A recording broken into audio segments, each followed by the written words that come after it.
Hello everybody, how are you. Study with Mukesh में एक बार फिर से आप सबका स्वागत है। डियर स्टूडेंट्स, आज का हमारा टॉपिक हरियाणा की भौगोलिक संरचना से रहेगा। इससे पहले हरियाणा जी के NCERT 10th class +2 7th 8th 9th हम डिस्कस कर चुके हैं। अगर आपने वो वीडियो नहीं देखी है तो एक बार प्लेलिस्ट जा करके चेक कीजिए। तो चलिए आज का हमारा टॉपिक स्टार्ट करते हैं। कम समय में ज़्यादा क्वेश्चंस करने की हम कोशिश करेंगे। तो भौगोलिक संरचना हरियाणा की, सबसे पहले हमारे पास है हरियाणा को मुख्यतः कितने भागों में बांटा गया है। हरियाणा का जो भूगोल है उसको 3 भागों में बांटा गया है, कुरुक्षेत्र, हरियाणा और भटियाना। याद रखेंगे, कुरुक्षेत्र, हरियाणा और भटियाना। हरियाणा का जो भूगोल है उसको 3 भागों में बांटा गया है। अगर उपभागों की बात करें, हरियाणा राज्य के भौगोलिक रूप से कितने उपक्षेत्रों में बांटा गया है। उपक्षेत्रों के अंदर या उपभागों के अंदर हम बात करें तो 8 भाग इसके अंदर रहेंगे। देखते हैं कौन कौन से। शिवालिक, गिरिपाद मैदान, अरावली क्षेत्र, बाढ़ का मैदान, रेगिस्तान भाग जिनको बालू के टीले कहा जाता है, जलोढ़ मैदान, तरंगित बालू और दलदली भूमि। नेक्स्ट पार्ट हम स्टार्ट करते हैं। तो ये याद रखेंगे, उप क्षेत्रों की बात करें तो 8 भागों के अंदर, और भौगोलिक क्षेत्र के मुख्य रूप से बात करें तो 3 भागों के अंदर हरियाणा को बांटा गया है। नेक्स्ट क्वेश्चन है हमारे पास, हरियाणा के सर्वाधिक भाग पर किस प्रकार की मृदा पाई जाती है। तो बलुई दोमट मृदा, कछारी मृदा जिसको हम कहते हैं, बलुई दोमट मृदा, इसको हरियाणा के सबसे ज़्यादा भाग पर ये पाई जाती है। लाल मृदा की बात करता है आगे, तो लाल मृदा सबसे ज़्यादा सिरसा और महेंद्रगढ़ क्षेत्र में पाई जाती है। याद रखेंगे, लाल मृदा सिरसा और महेंद्रगढ़ क्षेत्र में हरियाणा के अंदर मिलेगी। नेक्स्ट क्वेश्चन है हमारे पास, बलुई दोमट मृदा। बलुई दोमट मृदा को किस दूसरे नाम से जाना जाता है। इसी का दूसरा नाम रोसड़ी, रोसली इसको कहते हैं, बलुई दोमट मृदा को। याद रखेंगे, बलुई दोमट मृदा रोसली का ही दूसरा नाम रहेगा। राज्य के किस जिले में लाल चेस्टनट मिट्टी पाई जाती है। तो ये यमुनानगर एक अकेला जिला है जिसके अंदर लाल चेस्टनट मिट्टी पाई जाती है। लाल मिट्टी की हमने बात की थी सिरसा और महेंद्रगढ़ के अंदर, और ये है लाल चेस्टनट मिट्टी, तो ये यमुनानगर के अंदर मिलेगी। नेक्स्ट क्वेश्चन है हमारे पास, राज्य में किस मृदा को उदासीन प्रतिक्रिया वाली मृदा के नाम से जाना जाता है। तो उदासीन प्रतिक्रिया लाल चेस्टनट मृदा को कहा जाता है। नेक्स्ट है, राज्य में कितने प्रतिशत मृदा लवणता व क्षारीयता से ग्रस्त है। 32% मृदा लवणता और क्षारीयता, याद रखेंगे, लवणता और क्षारीयता के जो ग्रसित मृदा है ये 32% है। और जो लाल चेस्टनट मृदा है ये उदासीन प्रतिक्रिया वाली मृदा है, जो यमुनानगर एक अकेला जिला इसके अंदर मिलती है।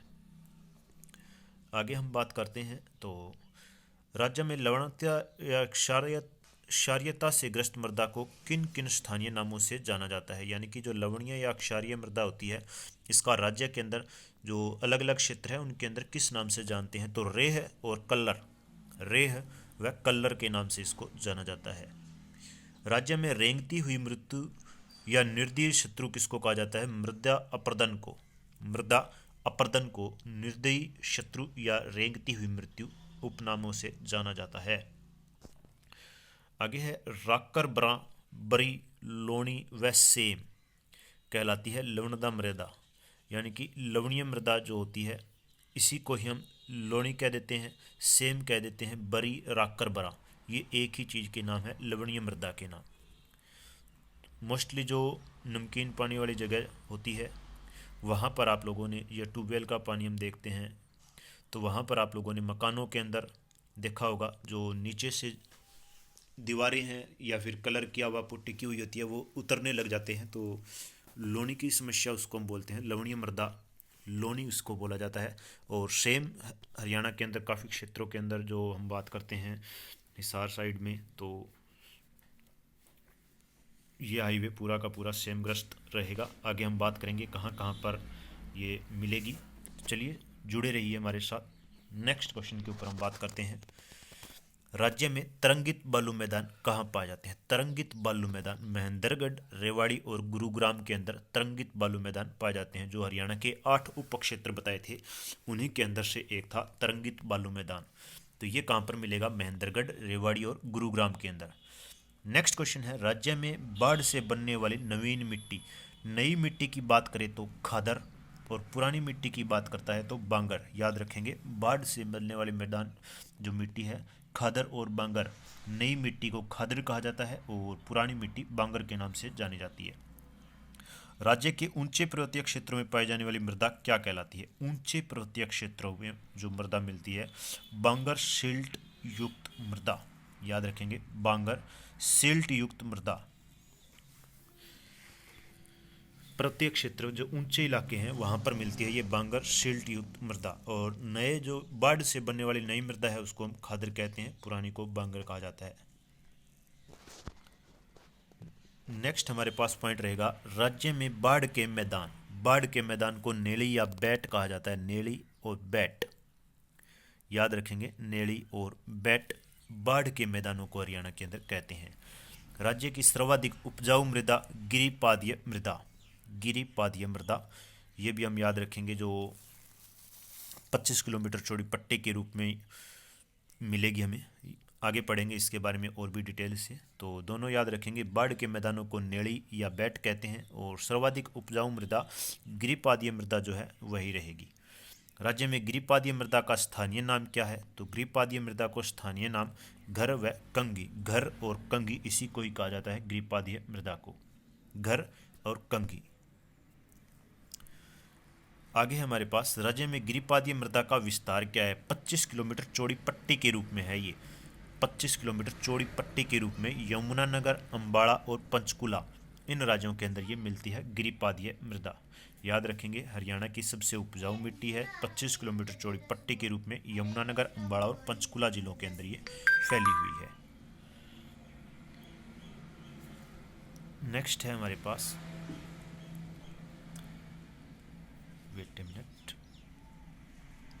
डॉक्टर जसबीर सिंह ने राज्य की मृदा को कितने भागों में बांटा है? तो जसबीर सिंह ने 6 भागों के अंदर बांटा है। याद रखेंगे, मुख्य रूप से हरियाणा को कितने भौगोलिक भागों में बांटा गया था हमने शुरू में पढ़ा था, उसके बाद में हमने उप क्षेत्रों में कितने में बांटा गया था उसके वो पढ़ा था। और अब हमारे पास है जसबीर सिंह, डॉक्टर जसबीर सिंह ने हरियाणा की मृदा को कितने भागों में बांटा है? तो ये 6 भागों में बांटा है। याद रखेंगे, 6 भागों में जसबीर सिंह जी ने हरियाणा की मृदा को डिवाइड किया है। तो इनको अलग अलग से आप ढंग से पढ़ें। कन्फ्यूजन करने वाली पॉइंट है, कहाँ पर 6 भाग है, कहीं पर 8 है। राज्य में लाल चेस्टनट मिट्टी या उदासीन प्रतिक्रिया वाली मिट्टी, किन किन तत्वों की कमी होती है इसके अंदर? लाल चेस्टनट उदासीन प्रतिक्रिया वाली मिट्टी के अंदर नाइट्रोजन और फास्फोरस की कमी होती है। याद रखेंगे, लाल चेस्टनट उदासीन प्रतिक्रिया वाली मिट्टी में नाइट्रोजन और फास्फोरस की कमी होती है। तो हमने अभी ऊपर पढ़ा था, लाल चेस्टनट मिट्टी मिलती कहाँ है? सिर्फ एक ही जिले के अंदर मिलती है, हरियाणा में। नेक्स्ट है, गिरिपादीय मृदा को कालका व नारायणगढ़ में किस नाम से जाना जाता है? तो घर के नाम से। अभी हमने ऊपर पढ़ा था, स्थानीय नाम है ये गिरिपादीय मृदा का, स्थानीय नाम है घर और कंगी। तो घर कहाँ पर कहा जाता है? कालका और नारायणगढ़ जो एरिया है इसके अंदर इसको घर कहा जाता है। और जगाधरी तहसील की हम बात करें तो यहाँ पर इसको गिरिपादीय मृदा को कंगी कहेंगे। याद रखेंगे, कंगी कहाँ पर कहा जाता है? गिरिपादीय मृदा को जगाधरी तहसील में। और घर कहाँ पर कहा जाता है? कालका और नारायणगढ़ में। एक चीज़ ध्यान रखेंगे, अगर ऑप्शन के अंदर कोई ऐसा एरिया दिया हुआ है जो यमुनानगर, पंचकुला, अंबाड़ा से अलग आ जाता है तो वो ऑप्शन ऑटोमेटिक कट जाता है, क्योंकि ये गिरिपादीय मृदा इन्हीं 3 जिलों के अंदर फैली हुई है।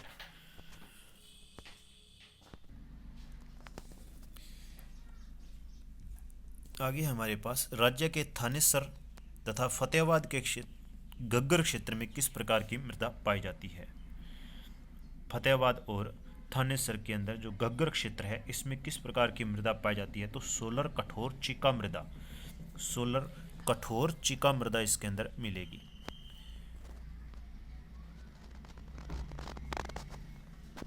राज्य में मिट्टी की उर्वरता बनाए रखने के लिए किस खेती को बढ़ावा दिया जा रहा है? ढेंचा मूंग। ढेंचा मूंग को उर्वरता बढ़ाने के लिए प्रयोग किया जा रहा है। एक किस्म की एक घास के जैसा ही होता है ढेंचा मूंग। याद रखेंगे, मिट्टी की उर्वरता बढ़ाने के लिए इसका यूज किया जाता है। राज्य का कितना हेक्टेयर क्षेत्र जल अपर्दन से प्रभावित है? तो 2.76 लाख हेक्टेयर, 2.76 लाख हेक्टेयर क्षेत्र जो है जल अपर्दन से प्रभावित है। नेक्स्ट हम बात करते हैं, राज्य का कितना क्षेत्र वायु अपर्दन से प्रभावित है? तो 15 लाख हेक्टेयर क्षेत्र वायु अपर्दन से प्रभावित है। राज्य की कौन सी मृदा को डाक्कर भी कहते हैं? डाक्कर की बात करें तो भारी मृदा को डाक्कर कहा जाता है।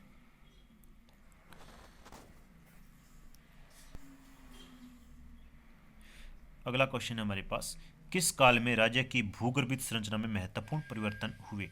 तो मेसोजोइक काल जो है, इसके अंदर अपने हरियाणा राज्य की जो भूगर्भित संरचना है इसमें परिवर्तन हुए हैं मेसोजोइक काल में। आगे क्वेश्चन पूछा जाता है कि किस भूगर्भित काल में नदी, नाले, पहाड़ आदि का सुचारू रूप से निर्माण हुआ है? तो परिवर्तन की बात करें तो मेसोजोइक काल के अंदर, और नदी, नाले, पहाड़ ये जो है अच्छे तरीके से समय में ये बने हैं? तो केनेजोइक काल के अंदर ये बने हैं, केनेजोइक काल।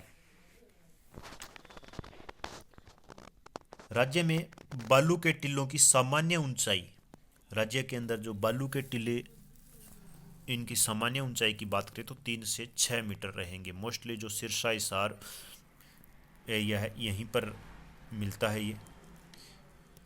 जो राजस्थान के साथ लगता इलाका है वहाँ पर बालू के टीले मिलेंगे। हरियाणा में बालू के टीलों की सर्वाधिक ऊंचाई की बात करें तो 15 मीटर है, और सामान्य ऊंचाई की बात करें तो 3 से 6 मीटर रहेगी।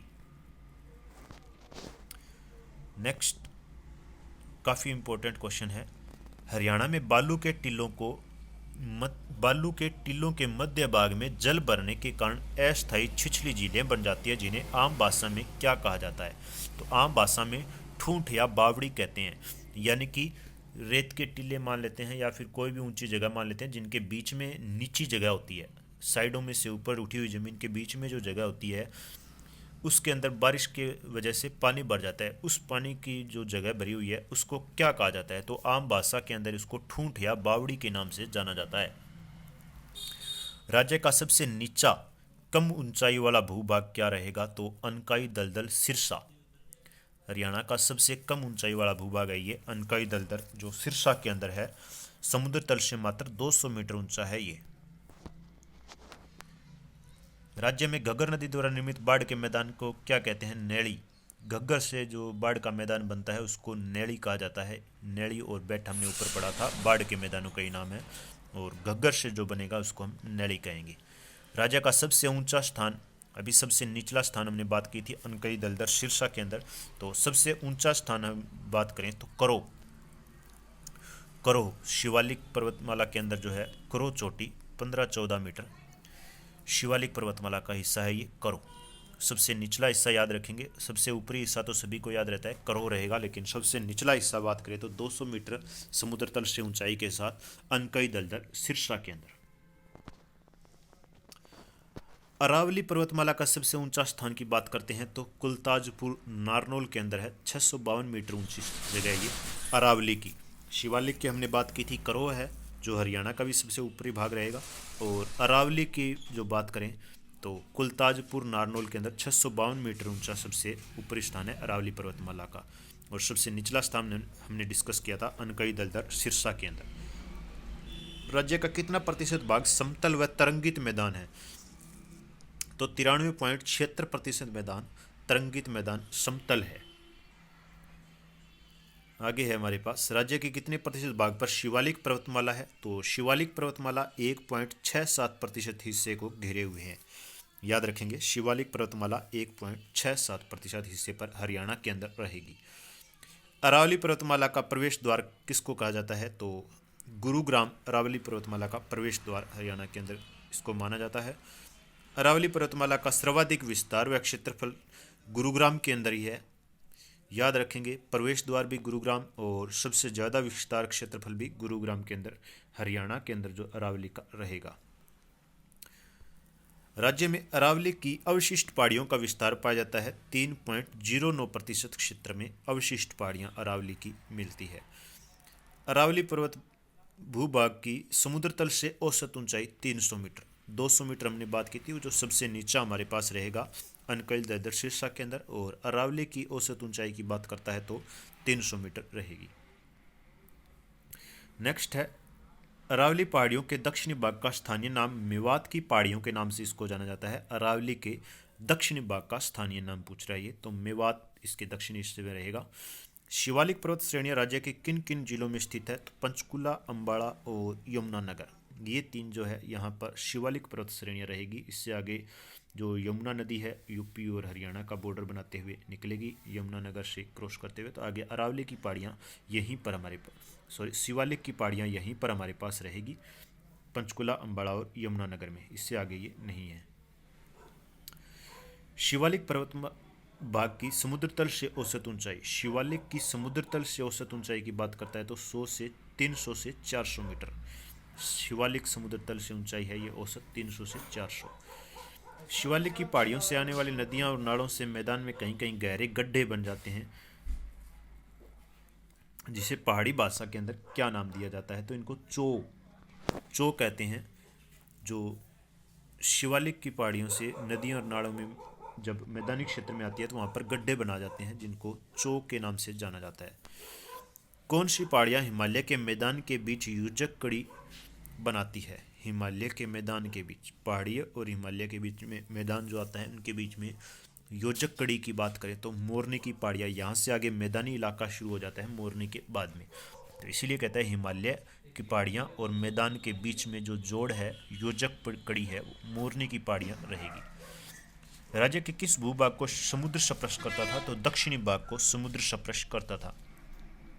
घग्गर यमुना के दोआब मैदान में बहने वाली नदियाँ, घग्गर और यमुना के दोआब मैदान में, यानी कि दोआब क्या होता है? दो नदियों के बीच की जगह, तो घग्गर और यमुना नदी के बीच में जो जगह आती है तो उसके बीच में बहने वाली नदियों की बात करें तो मारकंडा, सरस्वती, चेतांग, ये नदियाँ घग्गर और यमुना दोआब के अंदर बहती है। तो ये दोआब जो है ये भी बढ़िया पॉइंट है, याद रखेंगे। नदी के बीच में जो इस तरीके से नदी है तो यहाँ से ये जो इलाका है बीचवा, इसको दोआब कहेंगे, यानी कि दो नदियों के बीच में जो जगह है उसके अंदर जो नदियां बह रही है उनके नाम ये पूछ रहा है। नेक्स्ट है राज्य में भारी मृदा कहलाती है, तो भारी मृदा को खादर कहते हैं, भारी मृदा को खादर कहा जाता है। और हल्की मृदा रोशली कहलाती है, हल्की मृदा रोशली, भारी मृदा खादर। ये खादर, बांगर, रोशली ये नाम याद रखेंगे। पुरानी मिट्टी, नई मिट्टी जो बाढ़ के कारण बनी हुई है हम पहले डिस्कस कर चुके हैं, आगे हम बात करेंगे। राज्य में डाक मृदा का प्रमुख क्षेत्र, डाक जो मृदा है ये थानेसर और फतेहाबाद जगाधरी के अंदर मिलती है। थानेसर, फतेहाबाद और जगाधरी, जगाधरी यमुनानगर के अंदर है, फतेहाबाद खुद एक डिस्ट्रिक्ट है और थानेसर कुरुक्षेत्र का इलाका है, तो यहाँ पर डाक मृदा मिलेगी हमें। नेक्स्ट है राज्य के किस जिले में सर्वाधिक कछारी मृदा पाई जाती है? कछारी मृदा सबसे ज़्यादा भिवानी के अंदर मिलती है। आगे है हमारे पास शिवालिक पर्वतमाला पर स्थित पर्यटक स्थल। शिवालिक पर्वतमाला पर पर्यटन स्थल की बात करें तो मोरनी की पहाड़ियाँ जो है, मोरनी हिल्स सबसे फेमस है शिवालिक के अंदर पर्यटन स्थल। नेक्स्ट है अरावली पर्वतमाला पर स्थित पर्यटन स्थल। अरावली के अंदर ढोसी और शिवालिक के अंदर मोरनी, ये दो पर्यटन स्थल हरियाणा के अंदर और पहाड़ी क्षेत्र के हिसाब से पर्यटन स्थल हरियाणा के अंदर फेमस रहेंगे, ढोसी और मोरनी। नेक्स्ट क्वेश्चन है हमारे पास, राज्य में अरावली पर्वतमाला का विस्तार किन किन जिलों में है? अरावली की बात कर रहा है तो फरीदाबाद, नूह, गुरुग्राम, रेवाड़ी, भिवानी, चरखी दादरी, महेंद्रगढ़, कुल 7 जिलों के अंदर अरावली पर्वतमाला का विस्तार रहेगा, याद रखेंगे। और गुरुग्राम के अंदर सबसे ज़्यादा रहेगा और इसको प्रवेश द्वार हरियाणा के अंदर अरावली का बोला जाता है, तो याद रखेंगे अरावली जो पर्वतमाला है फरीदाबाद, नूह, गुरुग्राम, रेवाड़ी, भिवानी, चरखी दादरी, महेंद्रगढ़, ये कुल 7 जिले हैं, इनके अंदर रहेगी। नेक्स्ट है राज्य के किस भाग में जलोढ़ पंख पाए जाते हैं? तो गिरिपादीय मैदान के 7 जिलों के अंदर, जो गिरिपादीय मृदा के हमने 3 जिले पढ़े थे उनके उसके साथ साथ के जो 7 जिले हैं यहाँ पर हमारे पास जलोढ़ पंख पाए जाते हैं। राज्य की सबसे बड़ी आर्द्र भूमि भिंडावास, जिला झज्जर के अंदर भिंडावास, याद रखेंगे आर्द्र भूमि है हरियाणा की सबसे बड़ी भिंडावास झज्जर के अंदर। इसी के साथ खप्परवास, ये दोनों झीलें भी रहेगी, आर्द्र भूमि भी रहेगी। भिंडावास और खप्परवास जिलों के हिसाब से भी पूछता है तो झज्जर के अंदर, और भिंडावास जो सबसे बड़ी आर्द्र भूमि है राज्य की ये भी इसी का ही नाम है। नेक्स्ट आपको बता दूं जानकारी के लिए कि ये जो भी क्वेश्चन बन रहे हैं बगैर ऑप्शन के हैं, लेकिन ये प्रीवियस ईयर के अंदर आए हुए क्वेश्चन हैं। याद रखेंगे, भौगोलिक संरचना से प्रीवियस ईयर के अंदर आए हुए क्वेश्चन हम पढ़ रहे हैं। राज्य में लवणीय भूमि से ग्रसित क्षेत्र की बात करें तो पूर्वी हिसार, उत्तर पूर्व भिवानी और पश्चिमी रोहतक। लवणीय भूमि से ग्रसित क्षेत्र है ये पूर्वी हिसार, उत्तर पूर्व भिवानी और पश्चिमी रोहतक। राज्य में कपूरी पहाड़ियाँ जो है दादरी के अंदर स्थित है। इंपॉर्टेंट क्वेश्चन है, कपूरी पहाड़ियाँ कहाँ पर है? दादरी के अंदर। आगे हम बात करते हैं राज्य के किस जिले में घग्गर प्लस यमुना से निर्मित एलुवियल मिट्टी पाई जाती है? घग्गर और यमुना दोनों के द्वारा निर्मित एलुवियल मिट्टी याद रखेंगे, जींद के अंदर। एलुवियल मिट्टी की बात करें तो भी जींद के अंदर, और घग्गर और यमुना से निर्मित कहे तो भी जींद के अंदर मिलेगी। इंपॉर्टेंट क्वेश्चन है ये। राज्य में महाभारत की युद्ध भूमि 48 कोस परिक्रमा के 48 कोस परिक्रमा के नाम से हरियाणा सरकार ने इसके अंदर जो पुराने प्राचीन मंदिर है इनके जीर्णोद्धार का, यहाँ पर पर्यटन को विकसित करने का जिम्मा उठाया है। तो याद रखेंगे, महाभारत की युद्ध भूमि जो है 48 कोस के नाम से इतने एरिया के अंदर रहेगी। राज्य में बाढ़ के कारण मृदा अपरदन को रोकने के लिए 1947 में झील का निर्माण किया गया था। बाढ़ के कारण मृदा अपरदन को रोकने के लिए, याद रखेंगे, मृदा अपरदन को रोकने के लिए, जो बाढ़ की वजह से हो रही थी उसको रोकने के लिए निर्माण कब किया गया? 1947 के अंदर। कौन सी झील का निर्माण किया गया है? बड़खल झील, फरीदाबाद के अंदर जो है 1947 में इसका निर्माण किया गया था। आगे हमारे पास किस पर्वतीय क्षेत्र की निगरानी ड्रोन से करवाई जाएगी? ड्रोन से निगरानी, यानी कि यहाँ पर जो अवैध खनन या फिर जो भी अमानवीय गतिविधियाँ हो रही है तो उनकी निगरानी करने के लिए सरकार जो है अरावली क्षेत्र के अंदर ड्रोन से निगरानी करेगी। मुख्य रूप से इनका यही रहेगा कि यहाँ से जो जंगल पहाड़ियाँ जो भी इन पहाड़ों के अंदर अवैध रूप से खनन किया जा रहा है, और यहाँ से जो भी हम बात करें जो जंगल है, यहाँ पर झाड़ियाँ हैं, उनको काट करके जो वन का और जीवों का, साथ के साथ जो हमारे पास धरोहर है अरावली के अंदर ही, आपको पता है हरियाणा के अंदर सबसे ज़्यादा जो खनिजों का भंडार है वो भी अरावली इलाके के अंदर ही रहेगा। तो इसके अंदर जो अवैध काम हो रहे हैं उनको रोकने के लिए ड्रोन से निगरानी हरियाणा सरकार करवाएगी।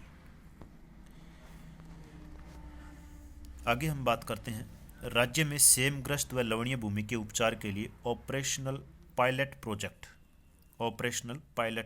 किस वर्ष शुरू किया गया था? तो 1994 के अंदर, 1994 के अंदर ऑपरेशनल पायलट प्रोजेक्ट शुरू किया था। किस लिए? सेम और लवणीय भूमि है उसके उपचार के लिए।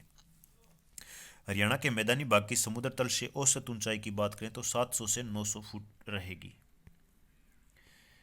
राज्य के किस जिले में जलोढ़ मैदान नहीं है? तो पंचकुला के अंदर जलोढ़ मैदान नहीं है। शुष्क कृषि के लिए सर्वाधिक उपयोगी मृदा रोशली, हल्की मृदा रोशली। भारी मृदा की हमने बात की थी खदर। रोशली जो है हल्की मृदा शुष्क कृषि के लिए सबसे ज़्यादा उपयोगी रहेगी। आगे हमारे पास केंद्रीय मृदा लवणता शोध संस्थान की स्थापना करनाल के अंदर है। ये 1969 के अंदर, 1969 के अंदर केंद्रीय मृदा लवणता शोध संस्थान की स्थापना करनाल 1969 के अंदर। जसवीर सिंह ने हरियाणा को कितने प्राकृतिक भूभागों में बांटा है? तो 8 भूभागों में, प्राकृतिक भूभागों में बांटा है। अभी ऊपर हमने पढ़ा था मृदा को कितने भागों में बांटा जसवीर सिंह ने। इससे पहले हमने पढ़ा था हरियाणा के कितने उप क्षेत्रों में बांटा गया है, कितने मुख्य भौगोलिक क्षेत्रों में बांटा गया है। सारे के सारे क्वेश्चन आप ढंग से पढ़ेंगे। तो यहाँ पर है जसवीर सिंह ने हरियाणा को कितने प्राकृतिक भूभागों में बांटा है? तो 8 भागों में बांटा है। नेक्स्ट है हमारे पास शिवालिक पहाड़ियाँ राज्य के किस भाग में है? तो उत्तर पूर्वी भाग के अंदर रहेगी। ये तो जिसको भी मैप हरियाणा का जिसने भी देखा है आसानी से आपको याद रहेगा। उत्तर पूर्वी भाग के अंदर राज्य में जल अपरदन से ग्रसित जिले यमुनानगर, अम्बाड़ा और पंचकुला। यमुनानगर, अम्बाड़ा, पंचकुला, यहाँ पर जल अपरदन सबसे ज़्यादा। गिरिपादीय मैदान भी हमने यहाँ पर देखा था। नेक्स्ट है हमारे पास राज्य के पहाड़ी क्षेत्रों में किस प्रकार की मृदा पाई जाती है? तो चट्टानी मृदा पहाड़ी क्षेत्रों के अंदर मिलेगी। हरियाणा में मोरनी व टिप्रा श्रेणियाँ किस नदी द्वारा पृथक होती है? घग्गर नदी से। मोरनी और टिप्रा की पहाड़ियों जो श्रेणियाँ हैं ये घग्गर नदी के द्वारा अलग होती है। घग्गर नदी के उत्तर में मोरनी की पहाड़ियाँ और दक्षिण में टिपरा की पहाड़ियाँ रहेगी। दक्षिण में टिपरा और उत्तर में मोरनी। हरियाणा के दक्षिणी व पश्चिमी भाग में पाए जाने वाले रेत के टीले बांगर कहलाते हैं। बांगर दक्षिण पश्चिमी भाग में पाए जाने वाले रेत के टीले बांगर, जिनको पुरानी जलोढ़ मृदा भी कहा जाता है। सच्चर सूत्र में हिमाचल के किस जिले को हरियाणा का भाग प्रस्तावित किया गया था? तो हरियाणा का जो सच्चर फॉर्मूला जिसमें लागू किया गया था उसके अंदर जो हिमाचल प्रदेश का सोलन जो डिस्ट्रिक्ट है, सोलन, इसको हरियाणा के अंदर शामिल करने का प्रस्ताव दिया गया था। याद रखेंगे सोलन। आगे है हरियाणा में पाई जाने वाली मिट्टियाँ। कौन से जिले में कौन सी मिट्टी पाई जाती है, ये अभी हम डिस्कस करेंगे। तो हल्की दोमट मिट्टी ये कहाँ पर मिलेगी? सिरसा, दक्षिणी भाग सिरसे का, फतेहाबाद, हिसार, भिवानी, चरखी दादरी और महेंद्रगढ़, इन डिस्ट्रिक्ट्स के अंदर हल्की दोमट मृदा पाई जाएगी। बलुई दोमट मृदा, तो बलुई दोमट मिट्टी की बात करें तो हिसार, भिवानी, चरखी दादरी, रेवाड़ी, गुरुग्राम और झज्जर। याद रखेंगे जो राजस्थान के साथ लगते हुए हैं वहाँ पर बलुई दोमट मिट्टी का अपने को ज़्यादा ध्यान रखना है। हिसार, भिवानी, चरखी दादरी, रेवाड़ी, गुरुग्राम और झज्जर। नेक्स्ट है मध्यम दोमट मिट्टी। मध्यम दोमट मिट्टी जींद, कैथल, सोनीपत, पानीपत, कुरुक्षेत्र। ज़्यादा इंपॉर्टेंट नहीं है, ये सामान्य भारी मिट्टी। आप वीडियो को पॉज करके इनको पढ़ सकते हैं अगर आपको ज़्यादा इसके अंदर लगता है तो। इम्पोर्टेंट पॉइंट यहाँ है हमारे पास शिवालिक मिट्टी। शिवालिक मिट्टी कहाँ पर मिलेगी? तो पंचकुला और अम्बाड़ा के अंदर शिवालिक मिट्टी। गिरिपादीय मिट्टी 25 किलोमीटर चौड़ी पट्टी के रूप में पंचकुला, अम्बाड़ा और यमुनानगर। इंपॉर्टेंट क्वेश्चन है ये। चट्टानी तल की मिट्टी दक्षिणी भाग में मिलती है हरियाणा के। चट्टानी तल की मिट्टी हरियाणा के अंदर काली मिट्टी पाई नहीं जाती है। ये इंपॉर्टेंट पॉइंट याद रखेंगे, काली मिट्टी हरियाणा के अंदर नहीं मिलती। आज का हमारा टॉपिक इतना ही है। हरियाणा की भौगोलिक संरचना, हरियाणा की मिट्टियाँ, जितने भी प्रीवियस ईयर के अंदर आए हुए एक्सपेक्टेड क्वेश्चन जो आगे आ सकते हैं, हमने सारे के सारे डिस्कस किए हैं। तो आपको ये डाटा कैसा लगा है कमेंट करके ज़रूर बताएं। चैनल से जुड़े रहें, आगे की अपडेट भी आपको जल्द ही मिलेगी। इसी के साथ जय हिंद, जय भारत।